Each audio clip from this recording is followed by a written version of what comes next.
Hi, good morning. Welcome to Kotak Securities Weekly Fundamental Podcast. I am your host Rini Mehta. Last week, both Sensex and Nifty gained around 2% and outperformed most global stock markets. If you see in that also, mid cap and small cap indices continue to outperform large cap index.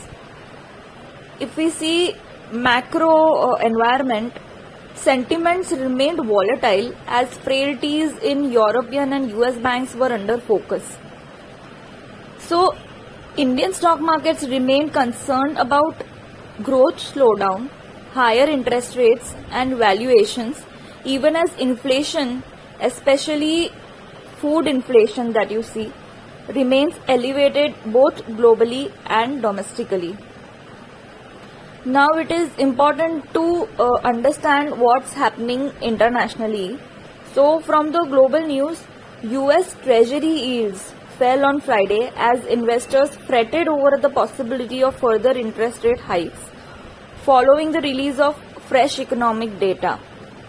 Initially, weekly jobless claims of US which came in at 216,000 were below the previously expected 230,000, and economic activity in the Eurozone grew by 0.1% over the April to June period compared to the previous 3 months. The rate was lower than initially estimated and expanded by 0.5% in a yearly comparison after a growth rate of more than 1% last year. Now coming to Asia, Chinese exports fell 8.8% in August compared with a year earlier, while imports dropped 7.3%. So that was the global picture. Now during the same period, if we look at the foreign investors' activity, FIIs, that is foreign institutional investors, continued to be net sellers to the tune of rupees 8,833 crores so far in September month. Now FPI flows so far were mixed for emerging markets except for Indonesia and South Korea. All other emerging countries witnessed an outflow. Now let's look at the stock picks for the week. First, from the IT space, I'd like to give an update on KPIT. So KPIT is an auto-focused engineering service provider with deep tech and domain capabilities and works with key auto OEMs and tier 1 suppliers globally. Investment in CASE technologies are driving elevated spends and acting as the primary driver of KPIT's growth. So we forecast a moderation in spending growth by auto OEMs after FY26, which would impact KPIT in the process.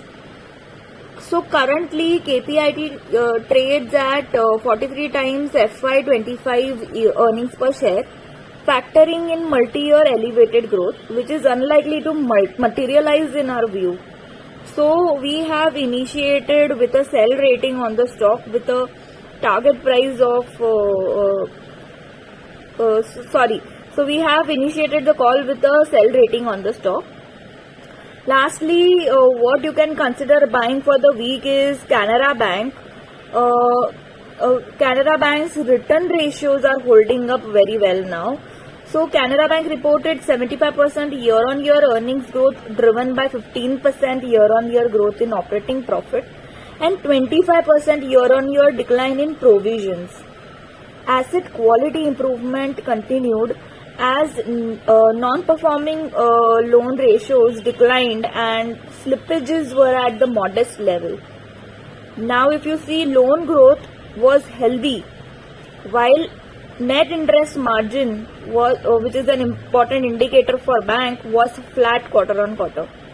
The bank reported another quarter of less than 1% return on assets and 19% return on equities led by further decline in credit cost.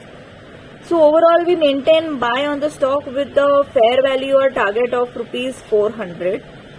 That's all from my side today. Thank you. Signing off.